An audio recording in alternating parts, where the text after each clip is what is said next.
നമസ്കാരം. എൻ്റെ പേര് അല്ലെങ്കിൽ തന്നെ പേരിലൊക്കെ എന്തായിരിക്കുന്നു അല്ലേ, പേര് നമുക്ക് പിന്നീട് പരിചയപ്പെടാം. തൽക്കാലം ഇതിപ്പോൾ എന്താ പറയുക, എൻ്റെ ഒരു അവസ്ഥയിൽ ഇപ്പോൾ പ്രത്യേകിച്ച് ജോലിയും കൂലിയും വേലയും അങ്ങനെ ഒന്നുമില്ല. അങ്ങനെ വീട്ടിലിരിക്കുവാണ്. ജോലിയൊക്കെ പോയി, നമുക്ക് വേറെ ഒന്നും ചെയ്യാനറിയില്ല. എല്ലാവരും എന്ന് പറയുന്നില്ല, ആരെങ്കിലുമൊക്കെ ഈ ഒരു അവസ്ഥയിൽ കൂടെ കടന്നു പോയിട്ടുണ്ടാവും. അതായത് നമ്മൾ ജീവിതത്തിൽ സ്റ്റക്കായി പോകുന്ന ഒരവസ്ഥയുണ്ടല്ലോ. ഇനി എന്താ ചെയ്യേണ്ടതെന്നറിയില്ല. പലതും ശ്രമിച്ചു, ഒന്നും നടന്നതുമില്ല. എന്നാൽ എന്തൊക്കെയോ നടക്കുകയും വേണം. ഉത്തരവാദിത്തങ്ങളുണ്ട്. അപ്പം അതൊക്കെ എങ്ങനെ ചെയ്യാൻ പറ്റുമോ എന്നൊക്കെ ചെയ്യാൻ പറ്റുമെന്നുള്ളൊരു കോൺഫിഡൻസൊക്കെ ഉണ്ടാവും. പക്ഷേ എന്നാലും ഉള്ളിൽ വീണ്ടും അതൊരു സംശയമായിട്ട് പോകും. കാരണം ചെയ്യാൻ പറ്റുന്നതൊക്കെ ചെയ്ത് കഴിഞ്ഞിട്ടും നമുക്ക് അതൊന്നും പ്രവൃത്തിയിൽ അല്ലെങ്കിൽ നമുക്കത് അനുഭവത്തിൽ അത് വരാതെ ആകുമ്പോൾ നമുക്കൊരു ടെൻഷനൊക്കെ ആവില്ലേ. അപ്പം ഞാനിപ്പോൾ കഴിഞ്ഞ 3 മാസമായിട്ട് പ്രത്യേകിച്ച് ജോലിയും കൂലിയൊന്നും ഇല്ലാണ്ട്, എന്നാൽ അത്യാവശ്യം ഉത്തരവാദിത്തങ്ങളെല്ലാം ആയിട്ട് ഇങ്ങനെ ഇരിക്കുക. കടം വാങ്ങാമെന്ന് വിചാരിച്ചാൽ അതിനുള്ള ധൈര്യം പോരാ. കാരണം വരുമാനം ഇല്ലാണ്ട് എങ്ങനെയാണ് കടം വാങ്ങുക. പിന്നെ അങ്ങനെയുള്ള ശത്രുക്കളെയും കൂടെ എടുക്കണമല്ലോ എന്ന് വിചാരിക്കും. എന്നാലും കുറച്ച് പേരുടെ എന്നൊക്കെ മേടിച്ചിട്ടൊക്കെ ഉണ്ട്, കടമൊക്കെ ആയിട്ട് അങ്ങനെ പോവാണ്. അപ്പോൾ ഒരു ഗതിക്ക് വേറൊരു ഗതി ഇല്ല എന്നുള്ളൊരവസ്ഥയിൽ ഞാനും അങ്ങ് വിചാരിച്ചു ഒരു ചാനൽ തുടങ്ങാം. ചാനൽ തുടങ്ങുമ്പോൾ കടത്തിൻ്റെ കാര്യങ്ങളൊക്കെ പറഞ്ഞിട്ട്, ദൈവമേ, ഇനി പ്രാരാബ്ധവും പരിവട്ടവും, ഇനി പിച്ചതണ്ടലിന് വേറെന്തെങ്കിലും വഴികൾ അന്വേഷിച്ചിറങ്ങിയതാണോ, പുതിയ ന്യൂ ടെക്ക് എല്ലാവരില്ലേ, ജെൻസി ഐഡിയ എന്നുള്ളൊരു മൈൻഡ് സെറ്റൊക്കെ അവിടെ കൂടിയാണ് കാണുന്നുണ്ടെങ്കിൽ അങ്ങനെയൊന്നുമല്ല. എനിക്കൊരു എൻ്റെ ഒരു മൈൻഡ് മാറാൻ വേണ്ടിയിട്ട് ഞാൻ തുടങ്ങുന്നു എന്നുള്ളത്. അതിന് കൂട്ടിന് കുറച്ച് പേര് വരുന്നു കഴിഞ്ഞാൽ തന്നെ എനിക്ക് ഭയങ്കര സന്തോഷമായിരിക്കും. ഇതേപോലെയുള്ള ആൾക്കാർ ഉണ്ടെങ്കിൽ തന്നെ. ഇതിനിടയിൽ ഞാൻ ഇങ്ങനെ തന്നെ അങ്ങ് തുടരാനല്ല ഭാവിച്ചിരിക്കുന്നത്.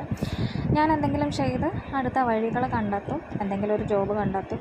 അതിനോടൊപ്പം തന്നെ ഇതേപോലെ എന്നെപ്പോലെ പല രീതിയിലും അവസ്ഥകളിലൊക്കെ പോകുന്ന ആൾക്കാരെ കൂട്ടുപിടിക്കുക എന്നൊക്കെ ഉള്ളൊരു തോന്നൽ, എന്തൊക്കെയോ തോന്നലുകൾ ഉള്ളിലുണ്ടല്ലോ പോകുന്നു. അത് ഞാൻ പറയുന്നു, അത്രയേ ഉള്ളൂ. അപ്പോൾ പറഞ്ഞു വന്നത്, ചാനൽ തുടങ്ങാമെന്ന് വിചാരിച്ചു. ഇതിന് മുമ്പ് 2016-17 ആ സമയത്ത് തന്നെ യൂട്യൂബിൽ ഒരു പാചകത്തിൻ്റെ ചാനൽ തുടങ്ങി 8 നിലയിൽ പൊട്ടിപ്പോയ ഒരാളാണ് ഞാൻ. അന്ന് പക്ഷേ അതിൻ്റെ ഒരു ധൈര്യം വന്നതെന്ന് പറഞ്ഞാൽ, ഒരു ഓൺലൈൻ ചാനലിൽ കുഞ്ഞു പാചകക്കുറിപ്പുകളൊക്കെ അയക്കുമായിരുന്നു. അങ്ങനെ അയച്ച് അതിൻ്റെ ഒരു ധൈര്യത്തിലാണ് ആ സമയത്ത് ഞാൻ എന്ത് ചെയ്തത്, യൂട്യൂബ് ചാനൽ തുടങ്ങാമെന്ന് വിചാരിച്ചിട്ട് ഒരു യൂട്യൂബ് കുക്കറി ചാനൽ എന്നുള്ള രീതിയിൽ ഞാൻ യൂട്യൂബിൽ ഒരു ചാനൽ സ്റ്റാർട്ട് ചെയ്യുന്നത്. പക്ഷെ ആ സമയത്ത് എന്താ പറ്റിയെന്ന് വെച്ചാൽ, ചാനൽ സ്റ്റാർട്ട് ചെയ്തതിന് ശേഷം ആണ് എനിക്ക് മനസ്സിലായത് കയ്യിൽ നിന്ന് കുറച്ച് ചിലവുണ്ടാകും. കാരണം വീട്ടിലുണ്ടാക്കുന്നത് മാത്രം പോരല്ലോ, എപ്പോഴും ആൾക്കാർക്ക് പുതിയ കാര്യങ്ങൾ വേണം, അങ്ങനെ. പിന്നെ പല കാര്യങ്ങളുമൊക്കെ ആയിപ്പോയി. പിന്നെ എനിക്കൊരു ജോബ് ഉണ്ടായിരുന്നു ആ സമയത്ത്. സോ കൂടുതൽ കോൺസെൻട്രേറ്റ് ചെയ്യാൻ പറ്റിയില്ല. അത് 8 നിലയിൽ പൊട്ടി. പിന്നെ ഞാൻ ആ ചാനൽ തിരിഞ്ഞു പോലും നോക്കാതെയായി. പിന്നെ ഇത്രയും വർഷം കഴിഞ്ഞിട്ട് ഞാൻ ഒരുപാട് പിന്നെ യൂസ് ചെയ്യുന്നുണ്ടോയെന്ന് തോന്നുന്നു അല്ലേ. അപ്പോൾ ശരി, ആ വാക്കങ്ങ് മാറ്റിയേക്കാം. അങ്ങനെ ഞാൻ ഇപ്രാവശ്യം ജാൻസ് എന്ന് പറഞ്ഞിട്ട് ഒരു ചാനൽ തുടങ്ങി. എന്തിനാണ് ഈ ജാൻസ് എന്നുള്ളൊരു പേര് വന്നതെന്ന് പറഞ്ഞാൽ, അത് പോകെ ഞാൻ പറഞ്ഞ് മനസ്സിലാക്കി തരാം എന്തുകൊണ്ട് ഞാൻ ഈ ചാനലിന് ജാൻസ് എന്നുള്ളൊരു പേരിട്ടായിരുന്നു. ഉള്ളിൽ കുറേ ഐഡിയകളുണ്ട്, അതുകൊണ്ട്. പിന്നെ ഈ ശ്രീരാമജയം കണ്ടിട്ട് ഇതൊരു ഭക്തിസാന്ദ്രമായ ചാനലാണെന്നൊന്നും വിചാരിക്കണ്ട. എൻ്റെ ഉള്ളിൽ ഭക്തിയുണ്ട്, കുറച്ച് ദൈവികം, സ്പിരിച്വാലിറ്റി, അങ്ങനത്തെ ഒരു സംഭവം. പിന്നെ ഇത് ശ്രീരാമജയം ആയതുകൊണ്ട് ഹിന്ദുക്കൾ മാത്രം അങ്ങനെയൊന്നുമില്ല. എനിക്ക് എല്ലാ വിധത്തിലുള്ള സുഹൃത്തുക്കളും ഉണ്ട്. എല്ലാവർക്കും സ്വാഗതം. എല്ലാ രീതിയിലുള്ള കാര്യങ്ങളും ഈ ചാനലിൽ ചർച്ച ചെയ്യപ്പെടും. മീൻസ്